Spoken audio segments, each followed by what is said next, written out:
Assalamualaikum warahmatullahi wabarakatuh. Bismillahirrahmanirrahim. Alhamdulillahi rabbil alamin. Wassalatu wassalamu ala sayyidina Muhammadin wa ala alihi wa sahbihi ajma'in.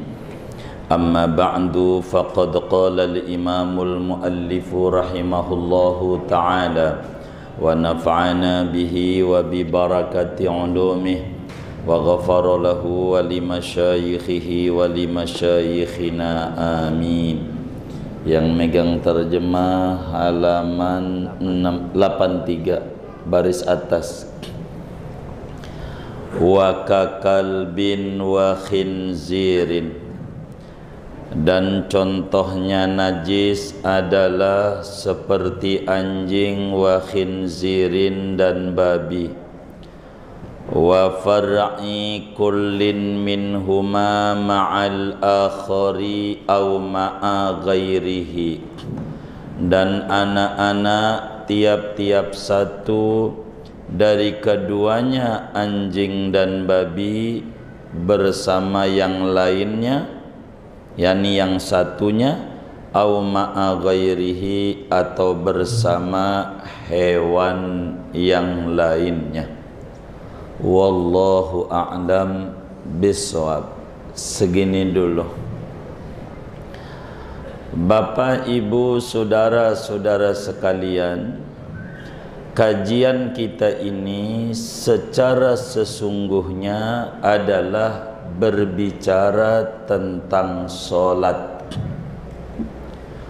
Oleh karena solat itu sangat penting, maka perangkat menuju solat itu amat banyak. Di antaranya kudu ada syarat-syarat solat.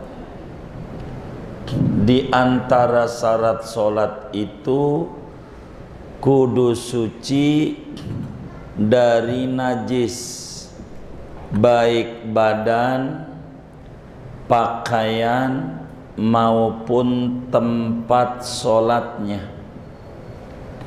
Kudu suci dari najis, kudu tidak ada najisnya, baik di badan orang yang sholat, pakaian orang yang sholat, maupun tempatnya orang yang sholat. Oleh karena berbicara suci dari najis, maka kita harus mengungkapkan mana-mana benda yang najis itu. Dan sudah dipaparkan begitu banyak, dan malam hari ini lanjutan materi-materi tentang benda-benda najis. Wa kakalbin, dan seperti anjing. Udah beres dah anjing, saya nggak mau terangin. Anjing najis, dalilnya sudah, sampai hikmah kenapa najis lalu Allah ciptain sudah. Saya tidak mau mundur berbicara itu supaya tidak balik lagi ke situ lagi. Kita lanjutin. Wa khinzirin, dan kedua contoh najis berikutnya tuh namanya khinzir, babi, celeng. Itu beda kata doang, isinya sama. Saya alhamdulillah nggak makan babi, kalau celeng makan, sama. Ini beda kata, isinya dia juga. Babi itu hukumnya najis.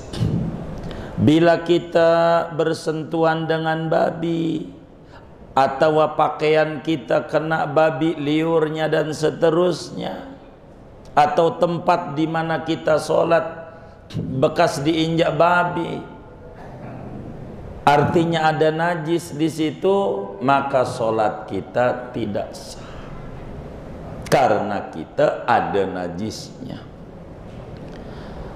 Cuman pertanyaannya, kenapa babi ini najis begitu. Satu, karena memang Al-Quran menjelaskan dengan gamblang tentang najisnya babi. Seperti pada surat Al-An'am pada ayat 145, Allah Subhanahu wa ta'ala menyatakan, "Qul la ajidu fima uhiya ilayya." Qul la ajidu fima uhiya ilayya muharraman ala ta'imin yat'amuhu illa an yakuna maitatan au daman masfuhan au lahma khinzir fa innahu rijsun, kata Allah. Qul, katakan olehmu wahai Nabi Muhammad, la ajidu fima uhiya, aku tidak dapati, aku tidak temukan pada wahyu yang diberikan kepadaku akan sesuatu yang haram atas orang yang makan bila dia memakannya, kecuali bangkai, darah yang mengalir, daging babi. Kenapa babi? Fa innahu rijsun. Kalimat hu bisa domirnya kembali kepada khinzir, maka sesungguhnya babi itu rijsun. Wa rijsu huwan najisu kama qalahul mufassiru. Semua ulama-ulama tafsir mengata dalam berbagai kitabnya, Ibnu Katsir lah ngomong dalam tafsir Ibnu Katsir, Al-Imam Qurtubi di dalam kitab Al-Jami' li Akamil Quran, Al-Imam Tabari di dalam Jami'ul Bayan, Al-Imam Muhammad Amin Al-Kurdi, Al-Am Muhammad Amin Al-Harari di dalam kitab Hadaiqur Rauhi war Raihan, Syekh Nawawi Al-Bantani di dalam tafsir Munir, dan banyak mufassir mengata ar-rijsu huwan najis, maka sesungguhnya itu najis. Sehingga gamblang Al-Quran mengata babi najis. Bila kalimat maka sesungguhnya itu kembali kepada daging babi, maksudnya bukan dagingnya doang, tapi seluruh unsurnya. Disebut menyebutkan sebagian, tapi maksudnya seluruhan. Disebut min dzikril juz wa iradatil kul, menyebut sedikit maksudnya semua, menyebut sebagian maksudnya keseluruhan. Itu dalam ilmu bayan begitu tuh. Kayak contoh kita begini, menyebut sebagian maksudnya semuanya. Ada orang dagang bakso, kita bilang, "Bang, saya beli bakso," dikasih pentolnya atu, ngamuk kita. Karena maksudnya beli bakso tuh bukan pentolnya doang. Iya, bakso, kasih mie, kasih soun, di mangkok, kasih cuka, kasih kecap, kasih ini, maksudnya begitu. Walaupun menyebutnya beli bakso, udah paham yang dagang. Kalau kita panjang bisa ngomel yang dagang, "Bang, beli bakso, ditaruh di mangkok, kasih air, soun, kasih sambal, kasih bawang, kasih cuka, kecap, saus." Gua udah biasa dagang dari dulu turun ke 8. Dari dulu juga gua dagang bakso nggak kayak gitu-gitu amat. Itu namanya dzikril juz wa iradatil kul. Yang disebut daging babi maksudnya seluruhnya babi. Itu najis. Kenapa babi najis? Satu, Quran udah begitu. Dua, babi ini li'annahu akhbasu minal kalbi. Kenapa babi itu najis? Karena babi lebih menjijikan dibanding anjing. Babi ini makanannya yang kotor, kadang sendiri dimakan. Itu babi. Tuh begitu, najis. Dia buruk daripada anjing. Enggak ada yang bisa diambil manfaat daripada babi, enggak ada manfaatnya. Dagingnya antara lemak di dalam babi itu, dagingnya lebih banyak lemaknya. Maka kadar kolesterol lebih banyak pada babi dibanding pada sapi berprosentase. Bisa menyumbat pembuluh darah. Tapi memang udah Quran udah bilang udah najis, haram, udah titik. Tapi otak kita suka jalan. Ngapa? Iya banyak begitunya. Di samping banyak bakteri yang disebut cacing pita yang berbahaya bagi kesehatan. Ini namanya dalil penunjang, bukan dalil utama. Kenapa babi itu najis dan haram? Karena ada cacing pita. Salah. Itu namanya ilat ghaiyah, bukan ilat hukmiyah. Bukan alasan hukum, tapi alasan hikmah. Apa alasan hikmah? Nggak bisa dijadikan dalil. Ini babi kenapa najis dan haram? Karena mengandung cacing pita. Kalau itu sebagai alasan, bakal meruntuhkan ajaran. Kenapa? Bila karena alasannya mengandung cacing pita, maka bagaimana kalau sampai ada teknologi yang canggih yang bisa mensterilkan daging babi dari cacing pita sehingga ini daging sudah 100% steril dari cacing pita, maka bakal hukumnya menjadi halal, runtuh aja. Itu namanya bukan ilat hukmiyah, tapi namanya ilat ghaiyah.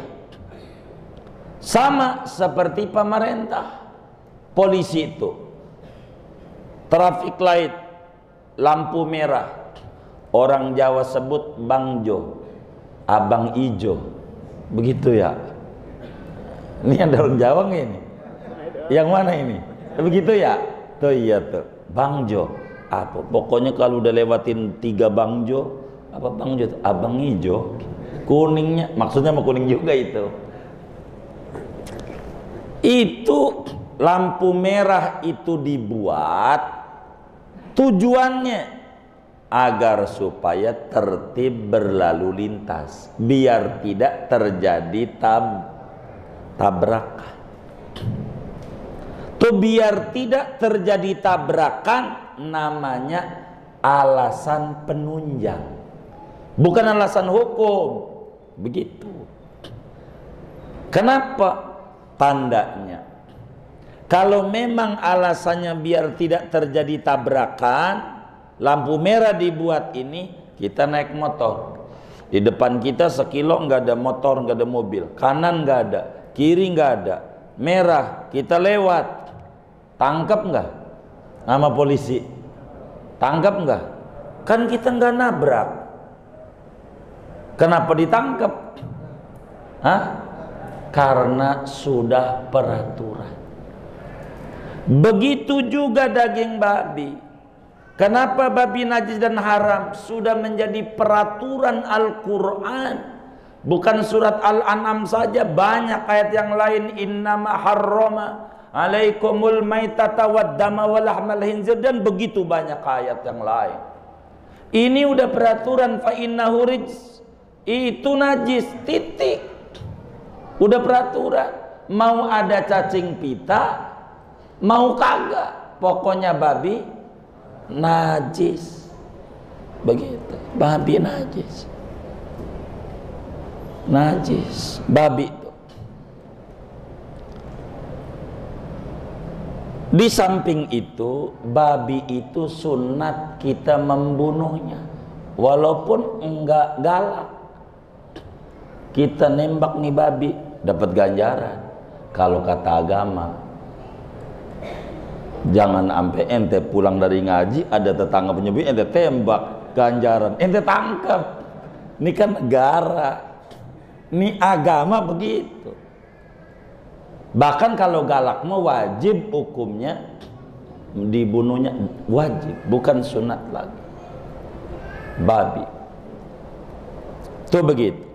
Di samping itu, babi ini haram dan najis bukan pada syariat Nabi Muhammad sallallahu alaihi wasallam saja. Kata Syekh Nawawi Al-Bantani di dalam Kasyifatus Saja, innahu yahrumu ala lisani kulli nabi. Dari sejak Nabi Adam alaihi salam, tidak ada yang namanya nabi. Sejak Adam sampai Nabi kita Muhammad sallallahu alaihi wa ala alihi wasallam, melainkan semuanya hukumnya sama, bahwa babi itu haram dan najis. Hatta Nabi Isa dalam Injil, hatta dalam Injil. Nabi Musa dalam Injil Perjanjian Lama banyak dijelaskan babi itu haram. Orang Kristen kalau dia baca Injil akan ketemu di Injil. Contoh, pada Injil Perjanjian Lama, pada kitab imamat, karena Injil Perjanjian Lama ada 5 kitab: Kejadian, Keluaran, Imamat, Bilangan, dan Ulangan. Kitab ketiga. Pada Injil Perjanjian Lama itu, pada kitab imamat bisa dilihat, kalau ada orang yang mau melihat, pada pasal 11 dari ayat 7 sampai 8, di sana dikatakan, jangan kau sentuh babi, jangan kau sentuh bangkai babi, jangan kau makan dagingnya, sebab ia haram bagimu. Itu di Injil. Tapi kita jangan baca Injil dulu, Quran aja jarang baca. Udah Quran dulu dah. Quran aja jarang baca, udah Injil aja. Udah Quran dulu. Gitu. Saya cuma menerangkan bahwa babi haram ini bukan saja di syariat Nabi Muhammad aja, semua ajaran. Orang Nasrani kalau dia benar, dia baca Injilnya ketemu babi yang haram. Itu Perjanjian Lama, belum Perjanjian Baru. Aduh, sabrak Perjanjian Baru. Mau di Matius, mau di Markus, mau di Lukas, banyak. Di berbagai pasal-pasal. Begitu dijelaskan, tapi kita nggak mau pakai itu. Udah Quran jelas, udah baca aja Quran dah. Qul la ajidu fima uhiya ilayya muharraman ala ta'imin yat'amuhu illa ayyakuna maitatan aw daman masfuhan aw lahma khinzir fa innahu rijsun. Jelas Quran. Babi itu jadi najis, babi haram, enggak boleh. Begitu. Jadi kalau kita bersentuhan babi, najis. Quran jelas, fa innahu rijsun. Ar-rijsu wan najis. Babi. Lalu saudara, timbul pertanyaan begini, bila babi itu adalah najis, bila babi itu adalah haram,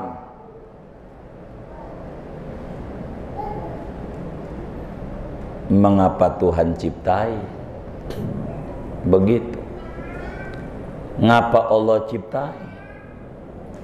Kalau memang itu haram, ada banyak jawaban. Yang pertama, la yus'alu amma yaf'al wa hum yus'alun. Allah enggak ditanya tentang apa yang dia perbuat, karena dia adalah yang membuat hukum, yang mempunyai segalanya. Terserah dia. Justru kita yang bakal ditanyai tentang apa yang dilakukan oleh kita. Tapi ada hikmahnya, ada. Kenapa babi itu haram, nggak boleh dikonsumsi? Nyentuhnya aja najis, sholat bisa bikin nggak sah. Kenapa dicipta? Supaya kita mengkonsumsinya. Mengkonsumsi segala yang ada tuh ada dua. Yang pertama, mengkonsumsi dengan mulut, ini nggak bisa. Dengan perut, ini dikonsumsi dengan akal. Supaya akal kita mengambil ibrah tentang babi. Babi ini saudara jalannya lurus. Jalannya lurus babi itu. Kita geser aja dikit dia kagak bisa dia. Babi itu. Emang dia bisanya lempeng aja dia. Kagak nengok kanan, kagak nengok kiri. Itulah kita diperlihatkan oleh Allah tentang babi ini supaya kita jangan kayak babi. Kagak tengok-tengok. Jangan masa bodoh sama orang. Ada orang salah, dia bin aja penting bukan gue, begitu. Ini kayak iya jangan. Begitu. Kita jangan kayak babi. Yang salah kita bilang salah. Yang benar kita bilang benar. Begitu. Man lam yahtamma bi amril muslimin falaysa minhum. Siapa orang yang tak peduli dengan urusan sesama muslim, maka dia bukan golongan peduli. Maka paling tidak ketika terjadi sesuatu di Palestina, kita kunut nazilah, ada yang sumbangan, itu namanya bentuk kepedulian kepada sesama, itu mendoakan, peduli. Jangan kayak babi, dia kagak begitu. Yang kedua, babi makannya yang kotor-kotor mulu. Kita jangan yang kotor-kotor, jangan main hantem aja. Mau halal ke mau haram ke nggak penting bang. Yang penting lu pulang ke rumah lu bawa duit yang banyak. Mau duit setan kayak gua kagak ngerti. Ibu-ibu jangan kayak begitu. Jangan. Ini berarti kalau begitu karakter.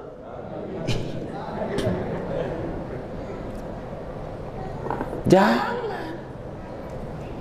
Itu begitu, ada hikmahnya Allah. Barang. Di samping pada unsur babi, apanya aja penyakit isinya. Apanya aja. Nggak ada manfaatnya. Nggak ada. Orang yang sering makan daging babi itu hidupnya materialistis. Hidupnya. Orang kagak makan babi aja begitu, apalagi makan babi. Itu begitu sudah. Itu begitu. Ini diantara hikmah diciptakan supaya kita mengambil pelajaran dari babi, bisa kita ambil hidup, jangan masa bodoh. Jangan. Kita punya bini, kita punya anak, jangan masa bodoh, mau sholat ke, mau kagak ke.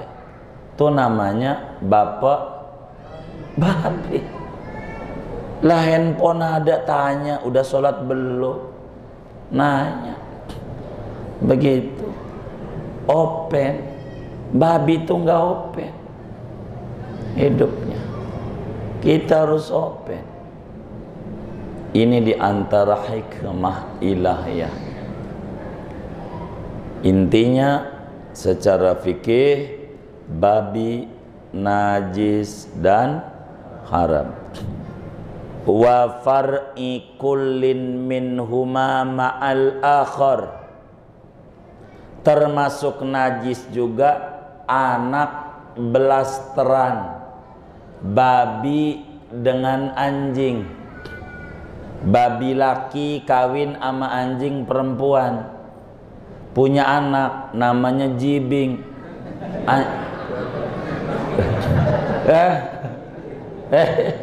Apa namanya? Bijing. Oh iya, bajing. Oh bajing. Pokoknya babi, anjing. Ini nih tetap hukumnya najis. Najis. Lagi bin babinya aja najis, apalagi bin babi dan ya Allah, lebih parah. Najis anaknya tuh. Bagaimana dengan hewan yang lain? Babi laki kawin sama anjing, sama kambing. Kan kambing hewan suci. Lahir anaknya belasteran babi sama kambing, tetap hukumnya najis.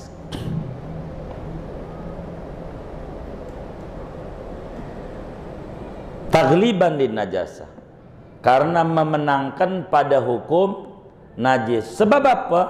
Sebab anak itu akan mengikut orang tua tergantung pada sisi mana, akan berbeda-beda. Anak akan mengikut asal usulnya berbeda-beda. Pada urusan najis, saudara, pada urusan najis ikut salah satu bapak dan ibunya. Kambing najis apa suci? Suci. Kawin kambing perempuan dengan babi laki, anaknya belasteran nih, hukumnya najis. Sebab salah satu orang tuanya najis. Anak ngikut yang paling rendahnya.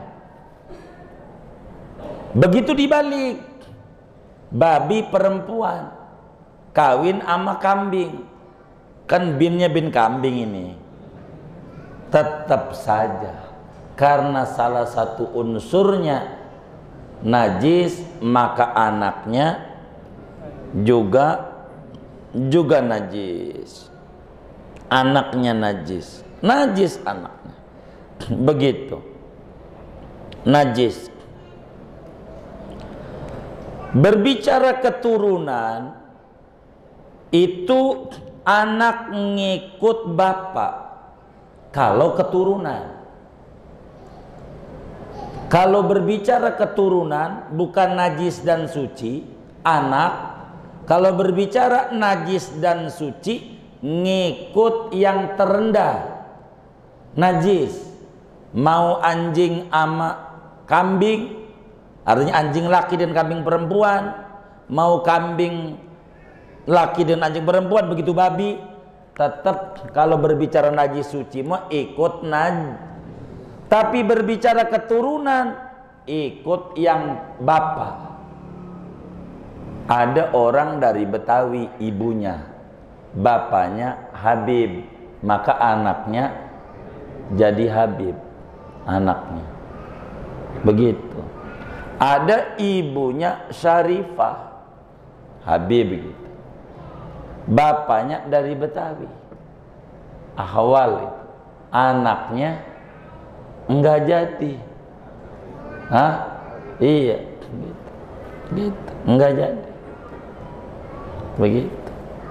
Karena ikut bapak.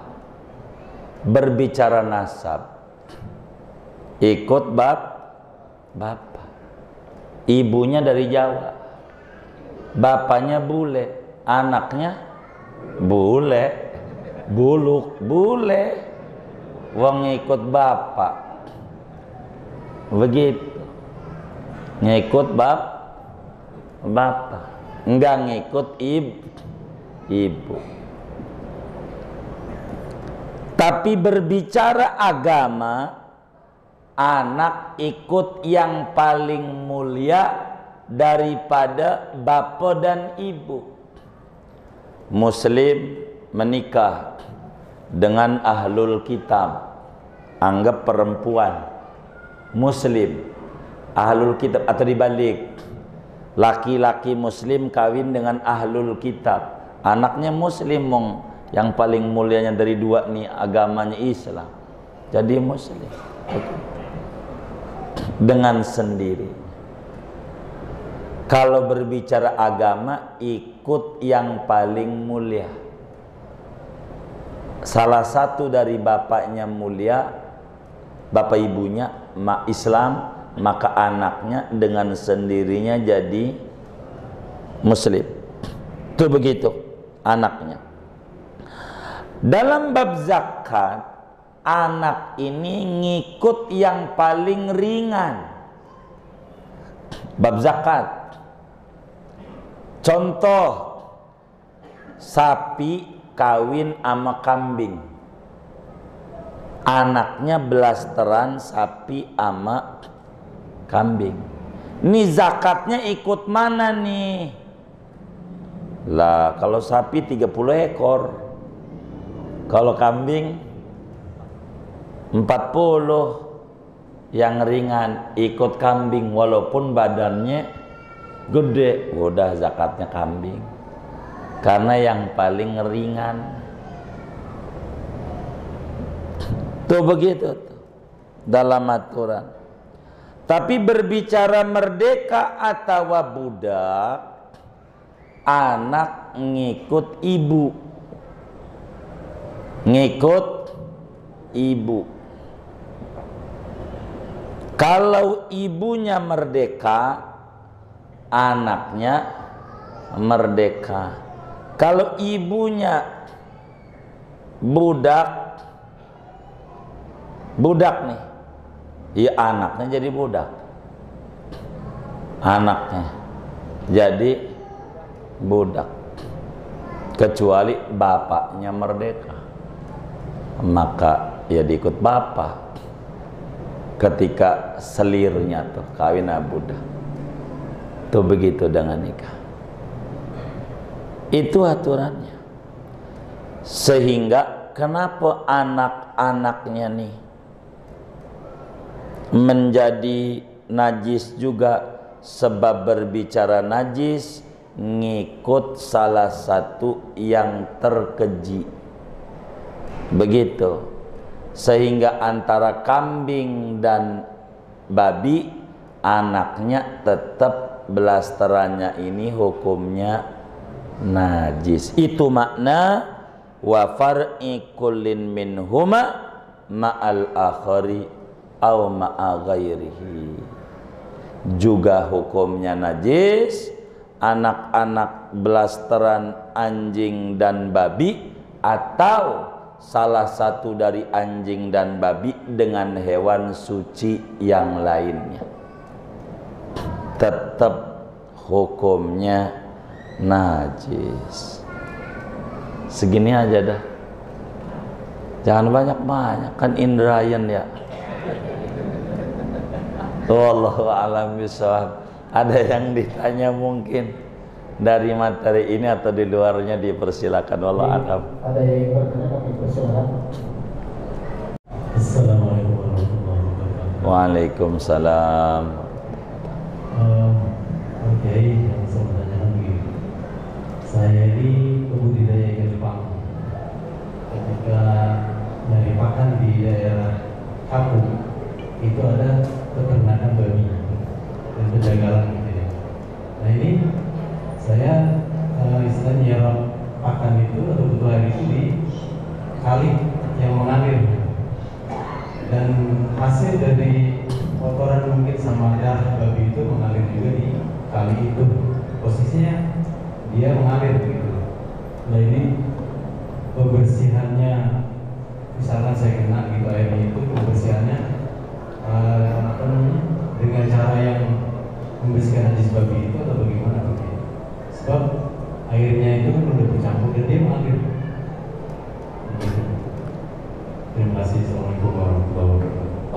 Waalaikumsalam warahmatullahi wabarakatuh.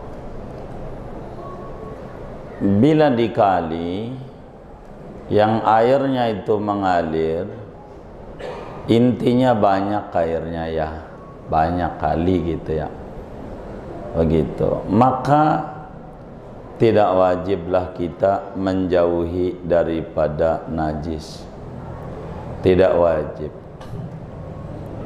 Kalau kemudian kita dikali, enggak apa-apa. Seperti kayak kali di Banten tuh, disebut kali Jabotabek, jalma kebo tai bebek. Kali apa? Jabo, jalma kebo tai bebek, kumpul lah. Orang suka mandi di situ. Iya, kebo juga di situ, bebek di situ, ada tinjau orang juga ada di situ. Yang penting jangan sampai kita wudhu ngambil itu aja, begitu. Jadi bila kemudian kita di air kali yang ada najis segala macam, ya namanya kali, kita tidak wajib menjauhi itu, enggak apa-apa. Kalau memang begitu, kecuali kita yakini emang yang kita kena itu adalah unsur dari babi, begitu. Itu kan kagak, sama aja, enggak apa-apa. Kecuali unsur babinya emang dia nyentuh kita, liurnya sama kita. Kalau itu kan enggak kali, campur macam-macam, makalah tidak mesti kayak begitu. Harus campur debu segala macam, maksudnya kan enggak. Kalau memang kasusnya seperti apa yang ditanyakan, wallah a'lam.